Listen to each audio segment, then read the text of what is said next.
I'm Angela Bassett, executive producer of Queens, a series about stepping into and holding on to your power. These animal queens show us what it takes to be a truly great leader. Each episode tells the story of sacrifice and strength, but also friendship and love. Behind the scenes is an equally inspiring story. A story 4 years in the making of some incredible women from around the world. It has a message of courage and hope that's close to my heart. These are the queens behind the queens.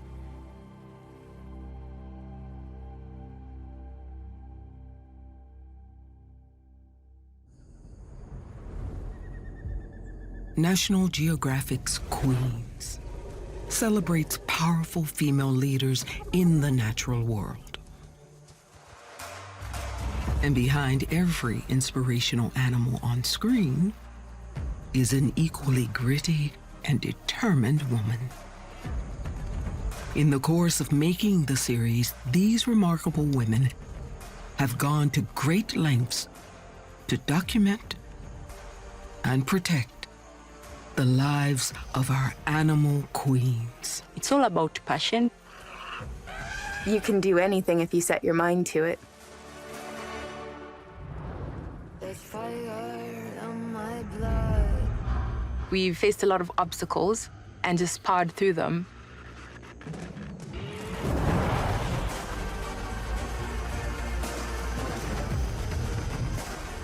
Against the odds, they persisted.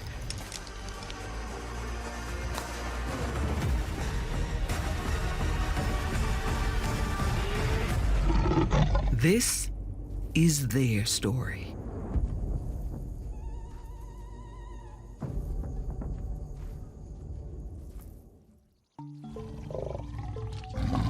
Multi-award-winning cinematographers Sophie Darlington and Justine Evans have over 50 years combined experience filming in our planet's wild places. I've been filming wildlife for over 25 years now, so a bit of an old-timer. There are very few wildlife camera women out there. It's changed a little since I started, but not much. Through Making Queens, they are determined to create real change.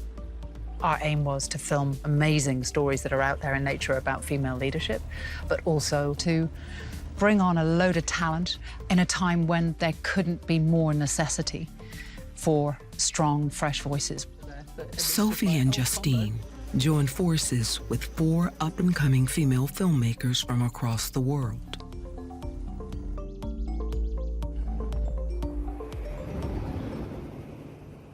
Amboseli National Park in Kenya is home to the ultimate animal sisterhood. Local director Faith Musambi is responsible for finding the right elephant herd to film. As far as I know, I'm the first Kenyan woman to work on a series like this. I've never done wildlife filmmaking, so obviously it's quite daunting. There's a lot of anxiety that goes along with something like that. But there's just something at the back of my head that just goes, just you wait. Because I'm just a driven person. And I'm really excited about working with Sophie Darlington. She's been in this industry for a long time. She is at the highest level. And I'm just really looking forward to learning from her expertise. As Sophie flies out to support Faith, Faith and the team get to know the Amboseli elephants. This year there's a baby boom, which is really amazing, but also makes my job of trying to identify the right baby and family for filming that much harder.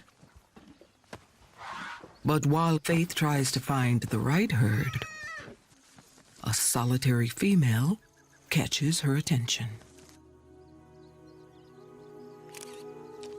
So this is a really interesting family. I've been following them for a while. But curiously, there's another female that's not with them, but her behavior is really odd. So I'm taking photos so the Elephant Trust can help us ID the elephants. And yeah, I'm hoping they can tell me who she is. Faith reaches out to Katito and Nora, researchers at the Amboseli Trust for Elephants, for help.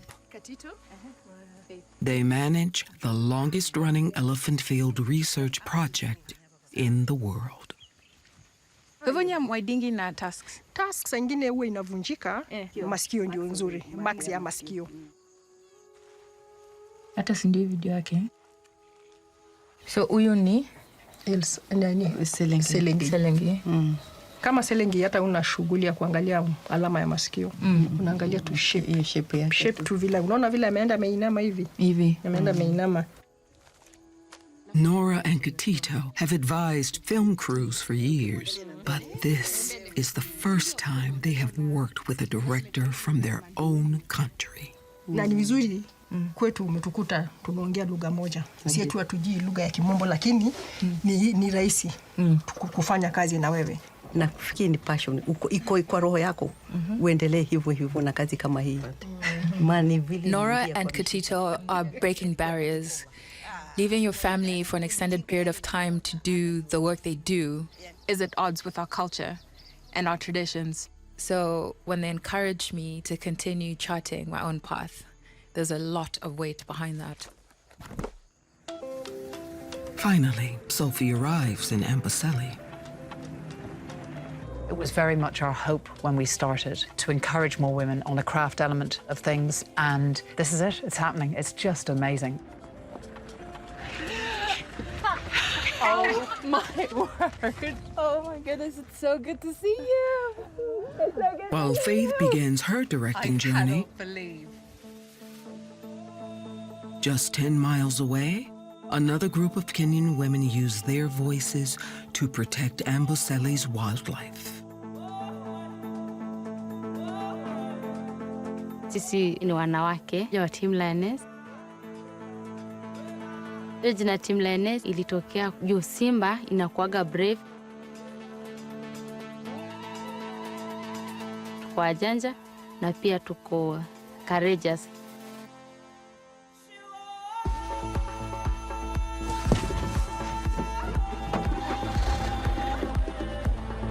Team Lioness, supported by the International Fund for Animal Welfare, is an all-female wildlife ranger group. They protect the community land bordering Amboseli National Park. Sharon Nankinye is Team Lioness's unit leader. Tumekaa na wanyama sana. Tunashare the same corridors, tunashare the same pori. As human population booms, settlements expand into wild places, and conflict with animals is on the rise. Sisi ndio huwa tunang'ang'ana na community. Unajua kuna ule mtu ajui benefits za wanyama. In Kenya, around 25 people and 100 elephants die as a result of this conflict every year. Team Lioness works to protect both, and they have a secret weapon. Kama sisi wanawake tunapata information very easy kutokea kwa hao mama wa Manyata. Kulingana na vinyo bado tu walikuwa wanagandamizwa chini, so hawawezi patia wanaume male rangers information easily. Wanatupatia sasa kama sisi. Being women is exactly what makes the team so successful, but it's also been their greatest challenge. Eunice Panetti is the team driver. Sisi tulipokuja kufanya hii kazi ya wanyama, pale kwa community walikuwa nadhani kama hatutarudi nyumbani tuolewe, ama hatutarudi kuheshimu wazee jinsi wa Masai wanafuata. Eunice and the other rangers are making it work, even with kids in tow. Wenzetu wanakuja na wao kwa kambi. Unaacha mwenzako na unaenda patrol. tujabadilika.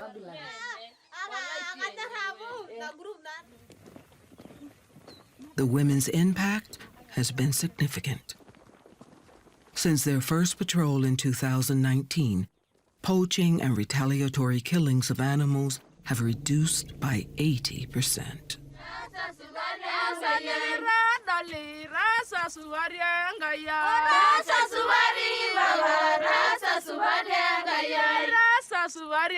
Team Lioness wants more women to join them.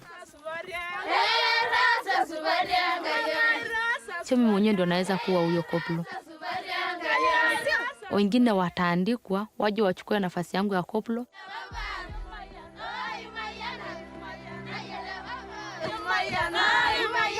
Mimi nipande mpaka nije niwe senior warden.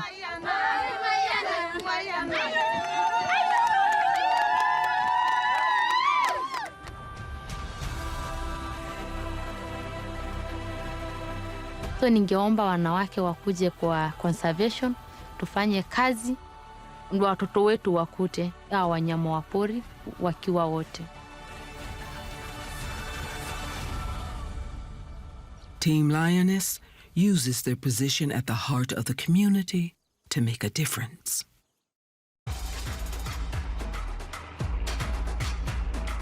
Across the world, women are breaking barriers in the fight for wildlife. Tanya Escobar is a filmmaker, originally from Mexico.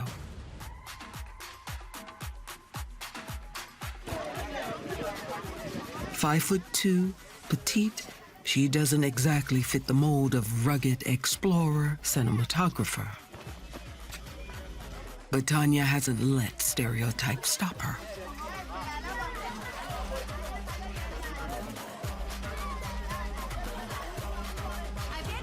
She's traveling to the center of the Congo Basin to film a secretive ape species found nowhere else on Earth. It takes a couple of days to get there. It's a long walk, but it's a nice walk because you cross a lot of jungle and savannas. It's a good jungle introduction. Tanya and the crew are guided by a team of locals. With hundreds of pounds of film gear in tow, the crew needs all the help they can get.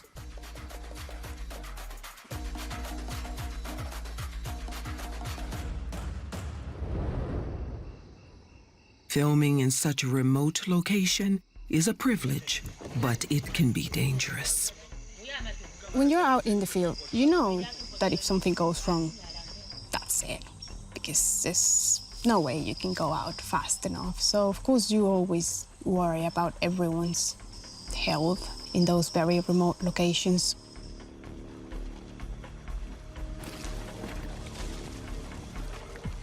So, of course, those kinds of fears are always there, but don't think about them too much. Just enough to be prepared.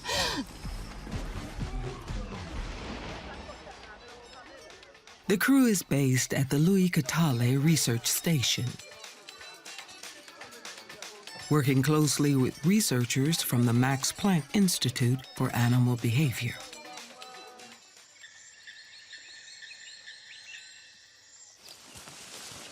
And with the help of trackers, they finally find what they came for. Oh, here they are. These are bonobos, endangered great apes, and one of our closest living relatives. We share nearly 99% of our DNA.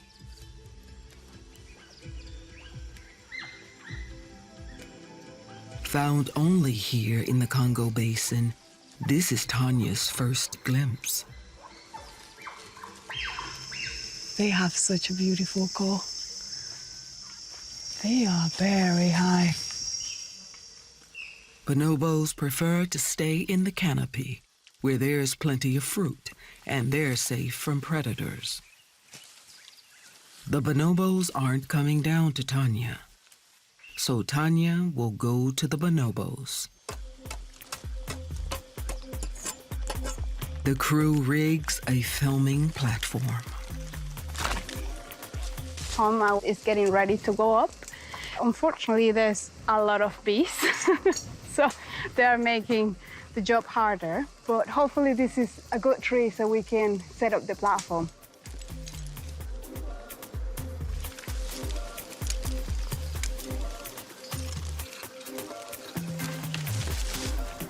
So how's it looking, Tom? Tanya's looking really good up here. I think we're game on.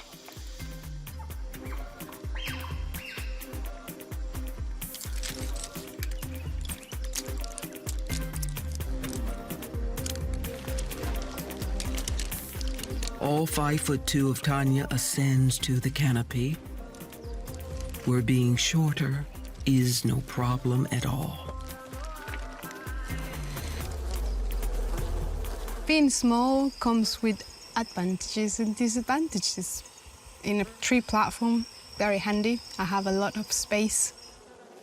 Despite being nearly 100 feet in the air, on a tiny platform and covered in bees, Tanya is unbelievably cool, even as the rainforest lives up to its name.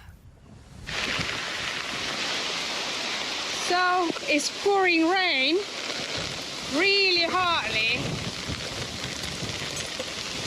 And the platform is moving a lot. So there was not time to pack the camera, so I just cover it with a plastic bag.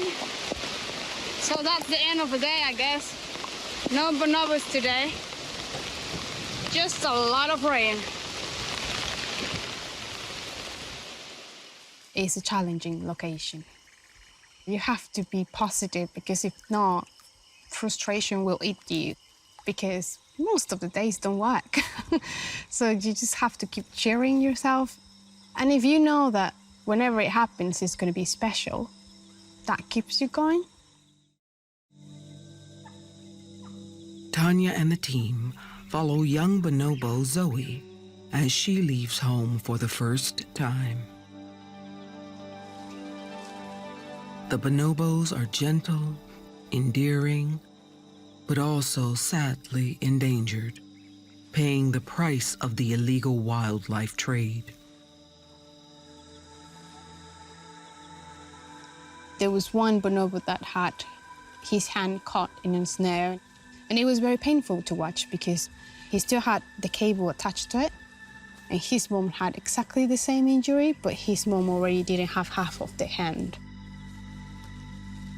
Bonobos are suffering at the hands of us, one of their closest living relatives.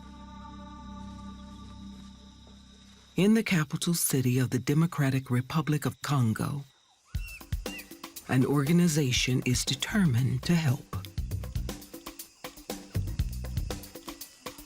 These little ones have found a new home at Lola Ya Bonobo, a sanctuary for babies who have lost their mothers. In Lola Ya Bonobo, we try to save those orphans, give them hope of life. This is Susie Kutwenda. She oversees animal welfare at the sanctuary and is the first Congolese scientist to publish studies on bonobos. We focus on psychology of bonobos. My first study was a relationship between mother bonobos and the baby. That was the beginning, and I fall in love. And I discovered that really bonobos are wonderful. They are very complex.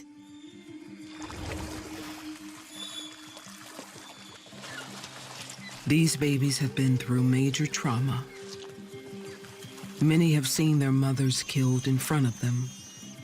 For an animal as intelligent as a bonobo, this loss is devastating. Without love and affection, a baby bonobo cannot survive. So when we have a new arrival, a new orphans, the first thing is to find for them in the nursery the surrogate mother. The mamas are carefully selected and trained. They care for each baby like their own. This is the newest addition, Owilla.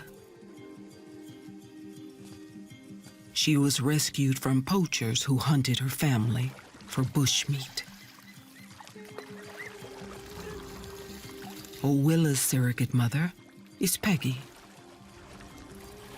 All new orphans spend time one-on-one with their mama in quarantine before they're introduced to the nursery. Normally, the time they spend in the quarantine depends on the trauma.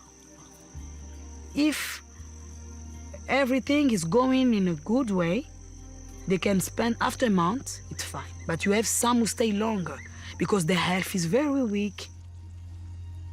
Owilla has been in quarantine for a little over 2 months. When she came, we saw this. Very skinny and completely broken, lost. Susie and the mamas understand trauma more than most. And when you see that, it's not different from the kids who live in the war.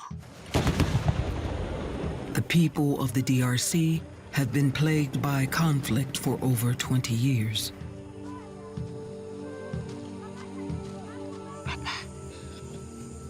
I'm a girl who came from the war, so I understand how it's painful to live on pressure, on human pressure. As a result of the war and pressures on the ecosystem, bonobo numbers have dropped rapidly over the past 30 years. To save the species, Susie and her team need the Congolese people to love the orphans as much as they do. And that starts with kids. In Lola, we provide an education program to school. We offer them a free visit here so they can understand more by watching bonobos. Bonjour les amis. Bonjour les amis. Bonjour les bonobos. Bonjour les bonobos. Et ils sont petits, hein? Ce sont des bébés. Ils ont... Allez, allez, regardez. Beaucoup d'amour. Regardez comment on l'a porté au dos. It's very important to start to have the connection with those kids who can easily change their family, change their environment, change their friends. They can share easily information.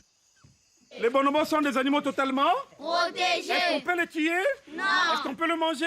Non. Est-ce qu'on peut les garder à la maison? Non. Alors on applaudit quand même pour vous-même. Vous êtes intelligents, non? Ouais. Très bien, félicitations. Voilà. After 2 months in isolation, baby Owilla is finally ready to join the nursery.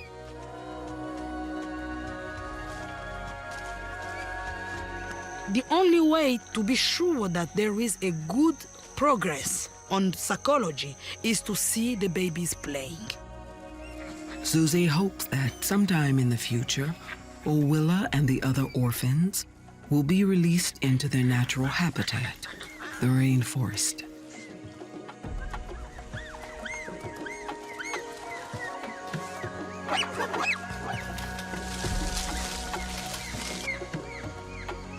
So they found like a big paradise.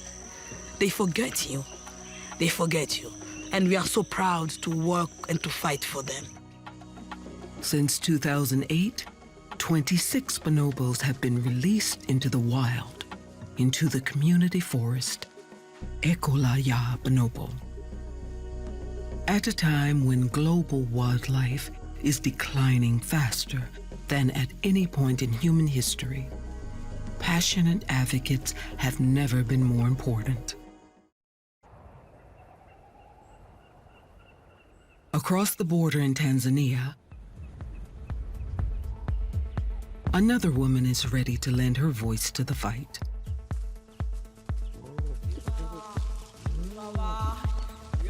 Local camerawoman Erica Rugabandana joins Justine Evans to follow Shani and her lion sisterhood as they battle Aisha's hyena clan.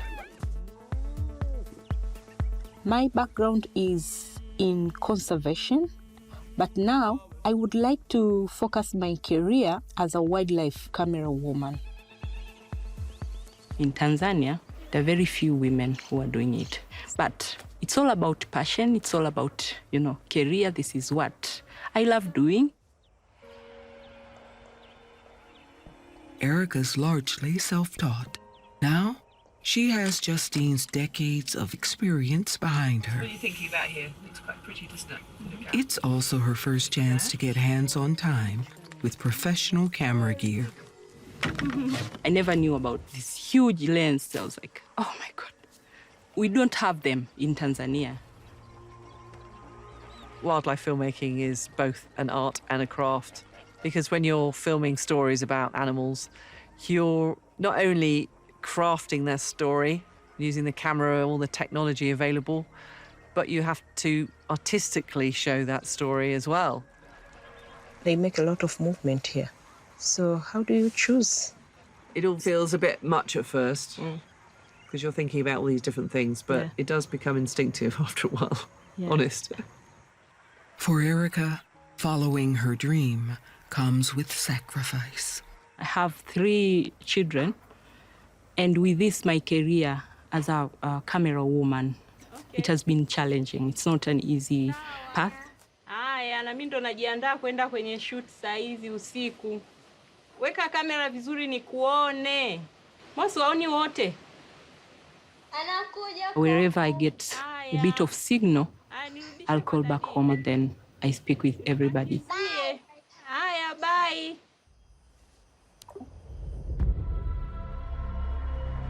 As the sun sets, Erica's next challenge is to film in the crater after dark. Load it all up then. Thanks, Erica. Justine is a night filming specialist, but Erica will be the first Tanzanian woman to do this. I'm so excited, and I'm looking forward to seeing how Shani and her pride behave at night. Tonight, the team are in luck. They found the lions about to confront the clan over a fresh kill. There's some other lionesses coming down, so if they all join together, they could have a chance. Justine's instincts are spot on. The pride launches a full attack.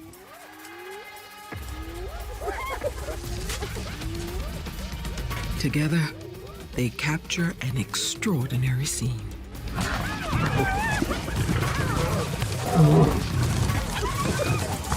Actually, it was amazing to see how Justine uses the camera. I learned a lot from Justine. I'll never forget that night. This is where I belong. I need to get more of this. I need to practice more so that I can make quality documentaries for the Tanzanian audience, but also informing the world what is happening in my country. I feel so proud being the first wildlife camera woman in Tanzania.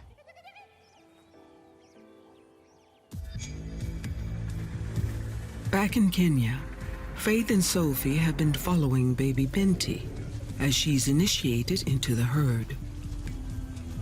Faith has also uncovered something remarkable about her favorite elephant, Salenge, and wants to share it with Sophie.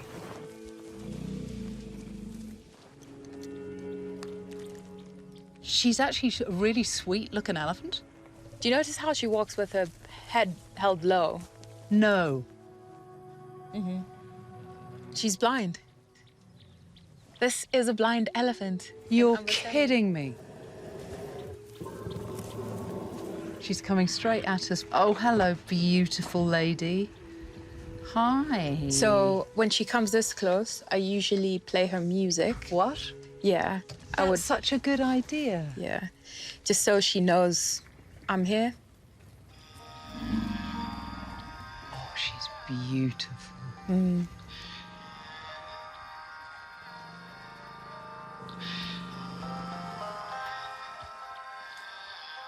I loved sharing that moment with Salenge, with Sophie. I'm learning there is value to my voice, there's value to speaking up.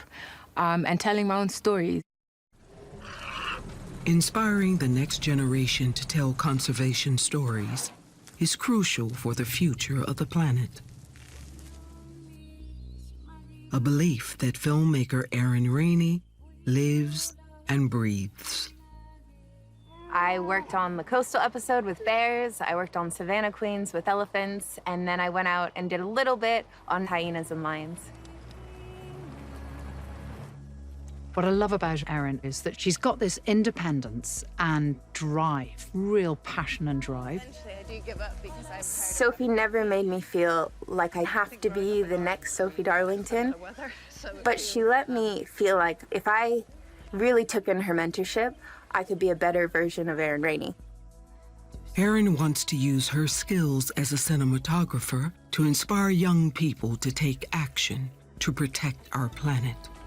I had a boss who sat me down and said, I just want you to promise me that you'll lift as you climb. It's a quote from Mary Church Terrell. And that really stuck with me because I think so often we're so worried, you know, I'm not quite there yet, I can't help people out yet. And that was all it took for me to go, oh, no, I can help now. Erin realized that one thing she could do is help get young, aspiring filmmakers out into the wild. And we're better than where Erin started her filming journey, Alaska. Cordova is the most beautiful place in the world.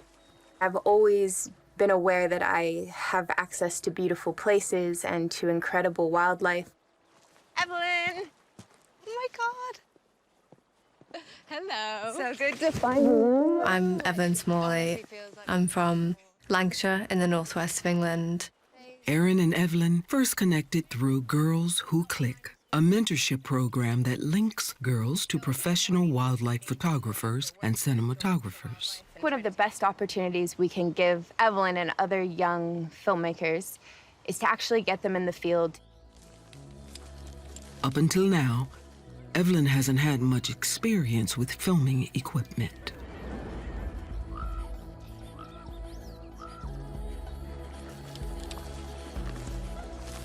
When you first pick all the kit up, I didn't think I would make it. Every time you see that, All the kit is really, really heavy. But then you just get on with it. You know, it's what you love doing. It's a small hurdle. I am going to start lifting weights, though, because I think it'll help. Try to get it nice and stable. You ready to take over? Yep. All right. Evelyn is a long way from taking still photos of wildlife in England. So zoom out. The thing that really stood out to me with Evelyn was this moment where we're out and she's completely dripping with rain. She's completely soaked and she doesn't care. She was just totally in her element. And to me, that made me so proud because that's what it takes. Erin wants Evelyn to film the animal that inspired her to pick up a camera. Oh, there's one. Do you see? Yes. Okay. To go and film something so powerful, quite close, was insane. Before this, I would have kind of focused on all the things I think I'm doing wrong and kind of spiral into a place where it's really hard to get out of. Nice, Evelyn. They're both there, so those are the two young bears. The best way you can learn is to make mistakes. Here is a place for me to make the mistakes. So that's been a really, really great opportunity. And remember, focus on getting a sequence. So try to shoot your wides first, get your close-up then. Erin is still early on in her own career, but already she has helped over 150 young women across the world, sharing her skills and her passion. I've always felt very fortunate having an incredibly supportive family, one that's so willing to help and share knowledge and just help my curiosity. And I can't really thank them. Like, it's quite emotional, but I can't really thank them. And I think the best way to thank them is to continue to pass that on and hopefully keep that legacy up and show them that I appreciate it in that way. You bear, your first one. Exactly, yeah.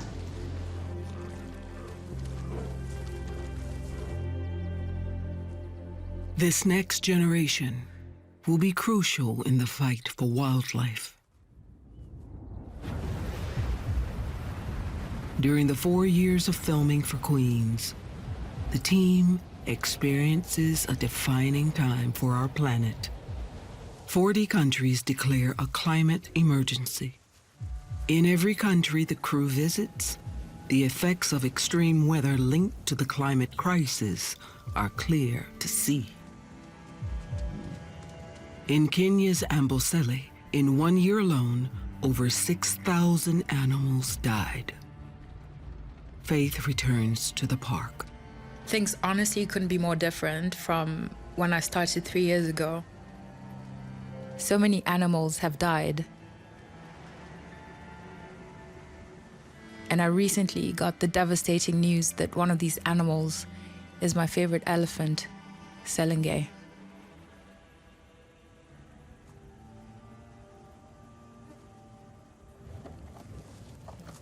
It's strange to be this close, and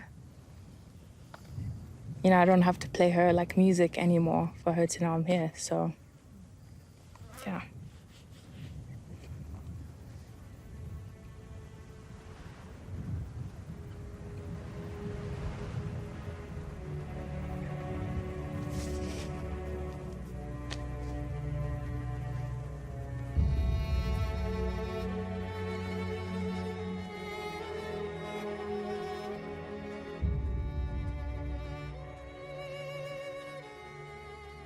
I'm just more than ever inspired to tell stories about the natural world.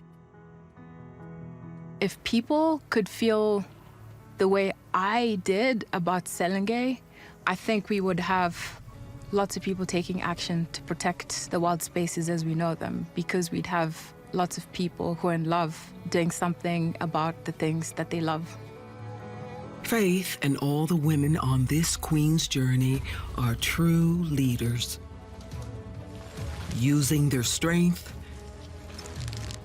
their understanding of the issues around them, and drawing on their own experience, they continue to make their voices heard. Right now, our planet needs even more voices to join them. The timing has never been as critical.